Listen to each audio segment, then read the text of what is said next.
Greetings. My name is Miguel Fernandes, and in the last episode of Mindwake, as you probably remember, we spoke about the new danger regarding COVID-19 that was not spoken until then. So we know that the real danger of the virus that it's killing, unfortunately, killing many people in the world. But we spoke about the other aspect that COVID-19 brings a type of power that allows could allow that people with bad intentions would be able to take advantage and benefits and profits of the situation that it creates. So that was discussed in the last episode. In this one, in the second episode, we are going to show a practical example of that. So we extrapolated the last episode that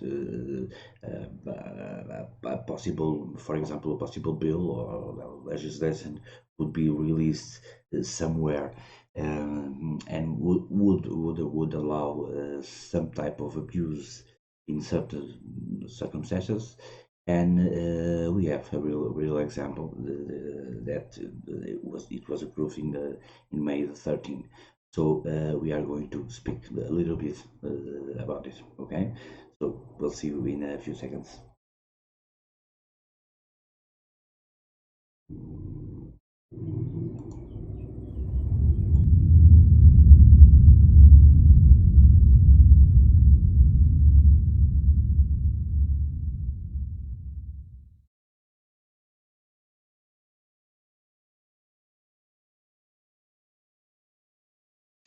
So we're back.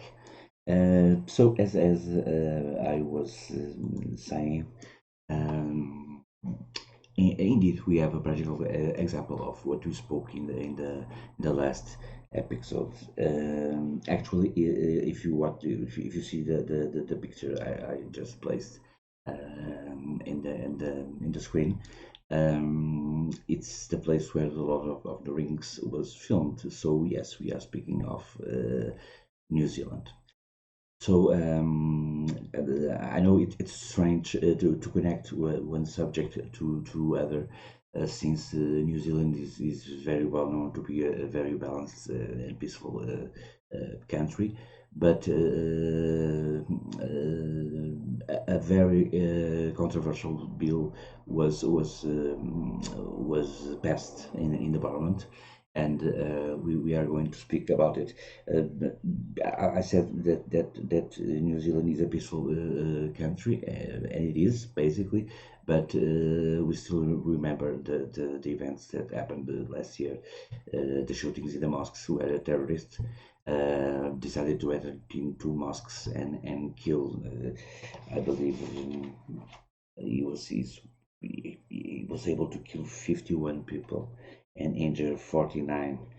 And he had the nerve not only to place his manifest online just prior to the shooting, but he also transmitted live in the Facebook the first shooting. So it was a terrible event to New Zealand, and then I believe that it was very hard to deal with it. So the current Prime Minister of New Zealand is this young lady we are seeing, Jacinda Ardern. She's not even 40 years old, so she is very young. Either way, she is very respected in the political means and others. She's very respected and cherished by the New Zealand people. She's a very popular, objective person. Actually, her action regarding the COVID-19 was one of the best of the world, and she's very praised by the media by that. because she didn't wait very long to take measures like closing transportations and other hard measures at the time. But that quick thinking allow that the virus did not create many damage in the country. So we can see the numbers, the actual numbers. From yesterday, I believe, the number of infected don't reach even the 1,500, and New Zealand has only 21 mortal cases. So I know when people death is too much, but having 21 deaths in a pandemic like this, it's actually extraordinary. So it shows, in my opinion, shows the good work that indeed she did. So she's praised not only by the national but also by the international media that covered all the process New Zealand passed through the fight to COVID-19. And actually, the Washington Post describes her master class in crisis communication because she actually dealt with the process very well, in my opinion. So, but either way, we are going to speak very quickly in this episode regarding a bill. The legislation is known as the COVID-19 Public Health Response Bill. Okay, so and this is the bill that provoked massive protests, petitions, and both in the parliament as in the streets. So because it's very controversial, I'm going to give us a small example. The reason why I looked at this news was because the news spoke about strange criteria here in this bill. So the bill allows for example, that religious service is it has in a maximum of 10 people. But however, if we are speaking in restaurants, cinemas, or even malls, which some are less or are not bigger than a church, the bill allows 100 people. So at the time, I found the criteria rather strange, and so I went and dig up the law, and I even pulled out the PDF that I might. I can place it here while we talk. So it's basically here. Okay, so what is this bill about, and what is the problem that rises? I'm going to make here a very small summary that was made by Deputy Simon O'Connor, which he voted against, and he made a small video that I'm going to pass later, just a few minutes before the bill was passed, because it already passed the three readings in the parliament and received the royal assent. So, according to O'Connor, this is summary analysis. The bill grants extraordinary powers, unprecedented powers, to the Prime Minister. And basically, this bill allows a person in a democratic country, in this case, a person that has full powers, the full right to decide where you go, who you see, how you operate, when you open your business, if you can go to church, and what sport you can practice. This is what was the case Mr. O'Connor spoke. But according to the deputy, more worrying than that is the fact that he allows the police, the New Zealand police, to enter his home without a warrant, based simply on the suspicion that many of you are gathering in your home, he said. He also explained that the new law will allow the government to grant special powers to ordinary citizens known as enforcement agents. designed to spy on fellow citizens and who have the power to close deals or meetings that they consider to be very large. Actually, if we see here in the bill, I'm going to just to give here a quick run. Here, indeed, in the clause 11, speaks exactly what Mr. O'Connor was speaking. So the people affected and how.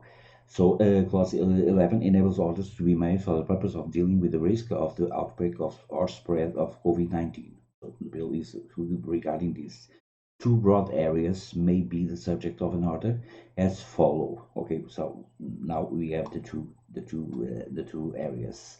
An order may relate to actions of persons by imposing requirements or prohibitions relating to matters including where they can stay, who they can associate with, physical distance between individuals, carrying out activities involving close personal contact, circumstances requiring them to be isolated or quarantined, their participation in gatherings, and medical examination or testing in specific circumstances.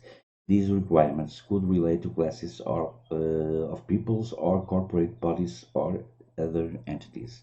And the second part, an order may relate to any places, premises, crafts, vehicles, animals, or other things, require actions to be taken requiring compliance with any measures or impose prohibitions relating to matters including their closure in specific circumstances again, and goes on. So here we can see that in fact the deputy is correct when he speaks that basically everything in the citizen's life can be affected and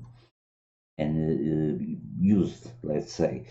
So the clause 18 speaks about the authorizations of persons, like it was spoken. These are the enforcement agents that are designated by government to help the New Zealand police. And here we have the enforcement that is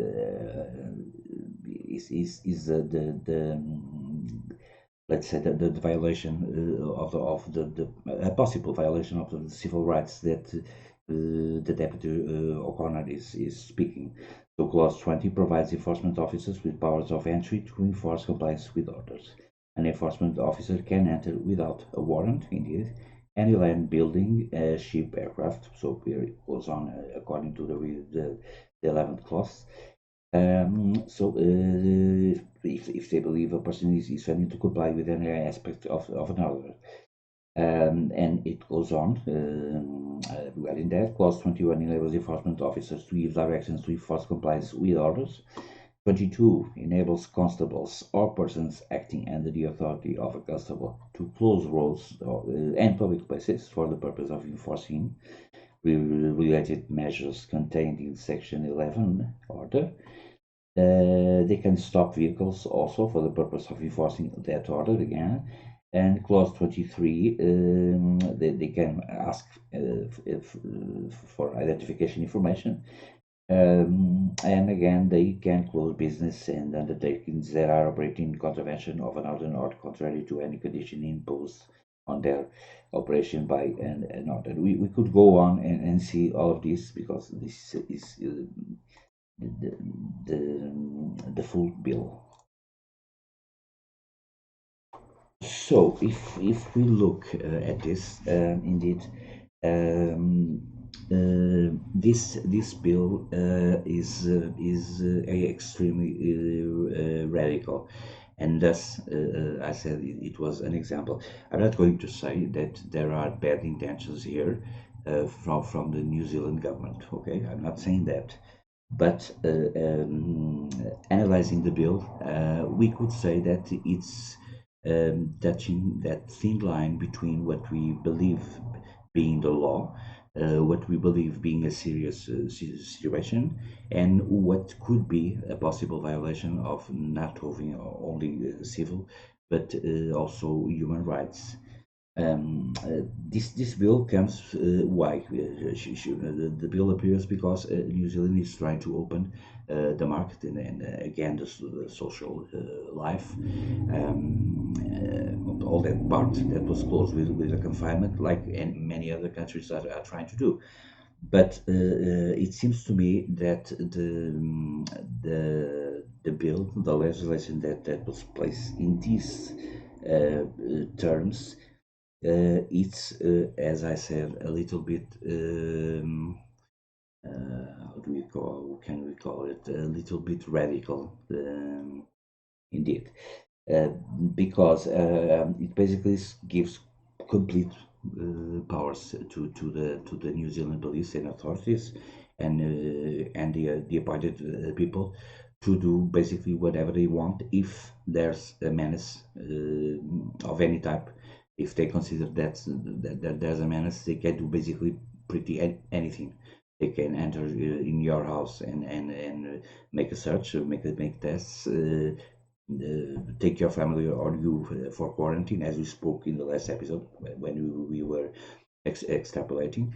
They can disperse people in the streets. They can confine people. They can determine how many people can be or not in the places where you can be. Basically, they can really control the people you are going to associate it with.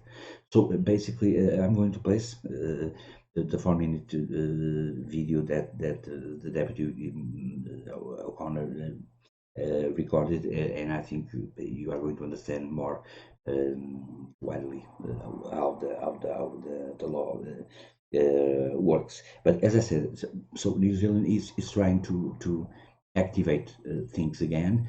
So it's a very complicated process to make everyone pleased with the actions. It's I think it's not impossible to do, but it's very difficult to do. So some people are going to be annoyed and are going to think that they are being treated differently from other group. So I think that's a normal process. But as far as the law, I believe, again, I'm not saying there are bad intentions behind this, but indeed, this is the type of bill that if it was to be approved, for instance, in a dictatorship country or in a more complicated country, and for instance, I'm thinking on Venezuela, for instance, or even in a European country, for instance, if this type of law would be approved, it would be very complicated. So if it was approved and some economical group or some government or some political power or whatever was controlling and misusing the situation as we spoke. Basically, this type of bill would be perfect because it would allow complete control over the territory, over the people, over the basically over everyone. So this is as I said, very dangerous. So there's a part here. People accepted either way accepted the law, and why? We spoke about it also in the last episode. For two reasons. First, people are really afraid of the virus because the virus is killing, because we don't see any fast situation to solve the virus issue because it continues to spread, it continues to kill. We contain it more or less in several countries, but we don't have any vaccine. We don't know the virus. New symptoms appear sometimes, so we basically are not in the same place, but regarding knowledge, we are basically stuck in the same place. So people are afraid of that. And the second reason is also fear, but fear of damaging the community, because there's a great sense here of defense of mankind. I think people realize that we are defending mankind as a whole. We are not defending ourselves, only our home or our city or our country. No, we are defending mankind. So our actions will reflect on others' health. So this is very complicated also. So this sense of responsibility, which is great in my opinion, joined with our own fear of the virus, allows us to become make us, it's better said like that, make us a little bit softer, let's say, to the point to agree with a bill that, if it was presented 1 or 2 years ago, it would be considered fascist law and would never be approved. I believe in no country. This is my opinion. So basically, this was what I wanted to present, and I would like to finish this episode, this quick episode, with a quote by the Englishman Lord Jonathan Sumption. He said, "When human societies lose their freedom, it is not necessarily because tyrants took it away. It is usually because people voluntarily renounce their freedom in exchange for protection from some external threat."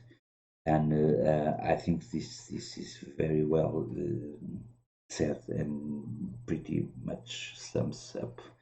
So I must admit I'm a little bit sad, because in some things I hate when I'm right. And I never thought that I was going to see a practical example, as I said in the beginning of the show, the episode. I would never saw it coming from a country like New Zealand. Honestly, no. But it is what it is.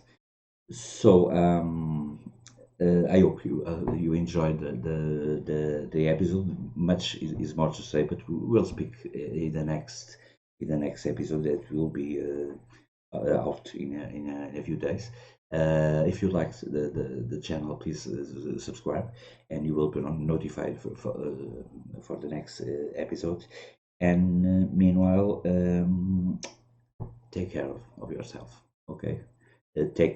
Please take the safety measures asked for by the health organizations, local and worldwide, and please take care. Okay, so I'll see you in the next episode. I'm going to place now the video of the Deputy O'Connor. Okay, see you now. Hi everyone. Wanted to speak to you about what I believe is pretty much the most anti-democratic bill we've ever seen put before this Parliament. It's the innocuously named COVID-19 Public Health Response Bill, currently being rushed through our Parliament with the support of the government parties, Labour, Greens, New Zealand First and the ACT Party. But proudly, National is standing against this bill, and for very good reason. What does it do, you ask? Well, a few of the terrible highlights. First and foremost, it gives extraordinary powers, unheard of powers, to the Prime Minister, to one person. Let's be clear, this is not about personalities, this is about a process. The Prime Minister alone is effectively being given the powers to make enormous decisions around how you and your families, your businesses, choose to live your lives. Basically, this bill enables one person I want to stress, in a democratic country, the complete right to decide where you go, who you see, how you operate, when you open your business, whether you can go to church, what sport you can play. Those powers are being conferred again on one person. It allows the police, the New Zealand police, to enter your home without warrant. We don't have that now. The police cannot enter your home without a warrant. This bill enables police to do just that on the suspicion that there might be too many of you gathered in your home. It also gives a whole new series of powers to people they call enforcement officers. Just think about those people manning the supposed checkpoints.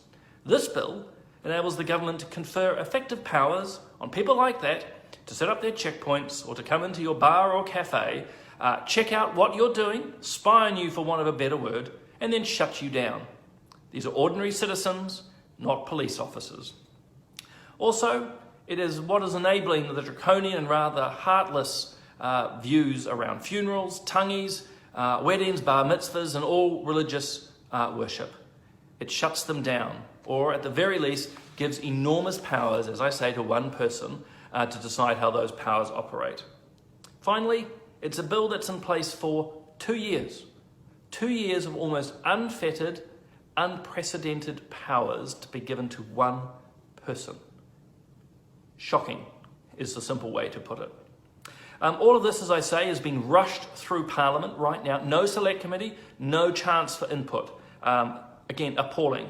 Some will say, oh, it has to be rushed through. Well, I need to point out the government's had almost 7 weeks to work on this. Stress that again, 7 weeks. And here we are, rushing it through Parliament. Some will say, and I've seen comments on social media and elsewhere, we just have to trust the PM.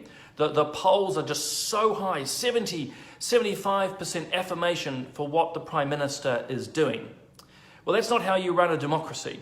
And if I might illustrate it this way, in North Korea, Kim Il-yun has a 99.9% approval rating. That doesn't make him democratic, and it doesn't make what he's doing right. The last time I checked, New Zealand was a sovereign parliamentary democracy. Contempt, as I would say, for the very basics of human life, grieving, celebration, and faith. Insulting not only are the decisions being made, but the government did not even get, in its Bill of Rights review, any focus on the freedom of religion. Other freedoms looked at, but the freedom of religion question completely ignored. I would suggest to you that was deliberate and it's contemptible. So finally, I want to make it really clear, because I'm sure it abundantly is already, this bill is morally wrong, it is legally wrong, it is democratically wrong, and it is just not the Kiwi way.